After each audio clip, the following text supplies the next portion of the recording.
आता three idiot हा cinema सगळ्यांनी पाहिलाय, सगळ्यांनी डोक्यावर घेतलाय. आजही रिपीट मोडवर तो पाहिला जातो. जे सिनेमाचे अभ्यासक आहेत, विद्यार्थी आहेत, जे सिनेमा शिकतायत, ते सुद्धा या सिनेमाचं मोठं अ, अभ्यास करतात, पारायण करतात. याची स्क्रिप्ट मोठी पारायण केली जाते. पण याच्या पाठीमागे जो एक मुद्दा आहे, जो एक मोठा मेसेज आहे, तो सगळ्यांनी मांडला. 2009 मध्ये आलेली फिल्म सगळ्यांना आवडली.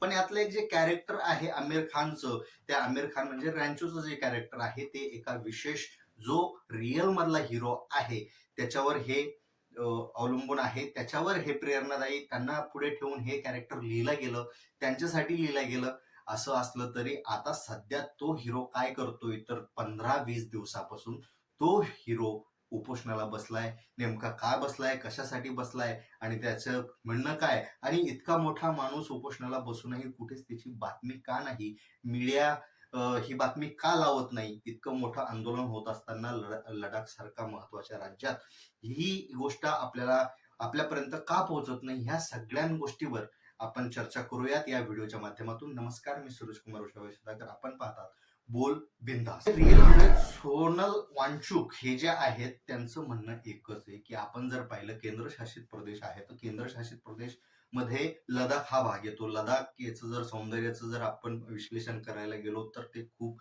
अपुरं होऊ शकतं. इतकं मोठं सौंदर्य लडाखला लाभलेलं आहे, पण केंद्रशासित प्रदेश असल्यामुळं इथं स्वतःचं असं गव्हर्नमेंट नाहीये. आता इथं असं यांचं म्हणणं आहे की 6 जी अनुसूची आहे त्याचा वापर इथं केला गेला पाहिजे. आता ही 6 नंबरची सूची काय सांगते, त्याचं काय म्हणणं हे आपण व्हिडिओच्या माध्यमातून पाहूया. इतर काही त्यांच्या मागण्या आहे त्यावरही लक्ष देऊया. पण आता नेमका घोळ कुठं होतोय, सरकार याकडे लक्ष का देत नाही हेही पाहणं गरजेचं आहे. जर आपल्याला विषय समजून घ्यायचा असेल तर आपल्याला 370 ही कलम चांगली वाचून घ्यावी लागेल, समजून घ्यावी लागेल. आता जर इथला जर आपण प्रश्न केला, आता समजा विधानसभेच्या निवडणुका येत्या काळात येणार आहे, पण यांच्यावर असा कोणताच पर्याय नाही. यांना फक्त एक खासदार निवडून द्यावा लागतो. आता एक खासदार निवडून द्यावा लागत असेल, राज्यसभेचा विचार केला तर इथली संख्या 0 आहे. पण यांचं असं म्हणणं आहे की कुठेतरी आम्हाला राज्याचा एक नियम लागू करण्यात यावा, आम्हाला राज्य म्हणून पुढे यायचं आहे. अर्थातच ही जर सूची लागू झाली तर त्यांचं स्वतःच असं गव्हर्नमेंट असेल. गव्हर्नमेंट नसलं तरी अशी एक पद्धत असली पाहिजे जी की राज्य चालवू शकेल. पूर्णपणे आम्हाला केंद्राच्या भरोश्यावर राहायचं नाही. अर्थातच हा मुद्दा इतका सरळ सरळ आहे. भारतीय जनता पक्षानं जेव्हा अगोदर निवडणुका झाली तेव्हा त्यांचा जो एक आग्रह होता किंवा जे आपण सूची म्हणतो की आम्ही ह्या गोष्टी पूर्ण करणार, त्यामध्ये पहिल्या 3 मुद्द्यांमध्ये याचा समावेश होता. तरीही अजूनही भारतीय जनता पक्षाला ते करता आलं नाही. याचं कारण सरळ सरळ असं सांगण्यात येतं की तसं जर झालं तर तिथली जी जागा आहे त्या जागेवर हक्क पूर्णपणे हा राज्याचा येईल. म्हणजेच अर्थात केंद्र सरकारचा त्या जागेवरून अधिकार काही प्रमाणात हा संक्षिप्त होईल, कमी होऊन जाईल. अशा पद्धतीनं जर असलं, जर ज्या पद्धतीनं आपण छत्तीसगडचं जंगल जाताना पाहिलं तसंच इथलं जर आपण विचार केला तर हेही आजच्या ठिकाणी केंद्र सरकारच्या अधिपत्याखाली आहे. आणि ते जर राज्य सरकारच्या अधिपत्यात आलं तर जे मोठे मोठे उद्योगधारी आहेत त्यांच्या हातात जमीन केंद्र सरकारला म्हणजे मोदींना देता येणार नाही. त्यामुळे ही सूची लागू करण्यात येत नाही असं बोललं जात आहे.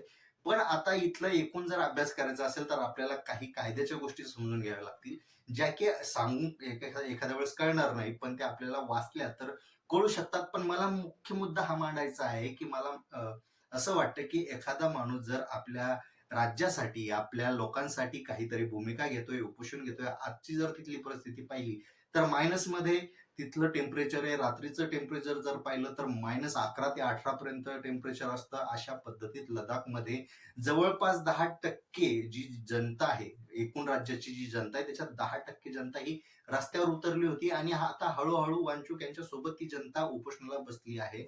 अशा सगळ्या व्यवस्थेमध्ये जर आपली मीडिया त्यांच्याकडे ध्यान देत नसेल, आपली मीडिया जर आपल्याला आपल्या देशात काय चालू आहे, कुठे आंदोलन चालू आहेत आणि कशासाठी लोक उपाशी राहून आंदोलन करतायत हे जर पोहोचत नसेल तर आज आपल्याला लोकशाही म्हणून घेण्याचा अधिकार आहे का? आपल्या देशाला आपण एक सजग नागरिक आहोत हे म्हणून घेण्याचा अधिकार आहे का?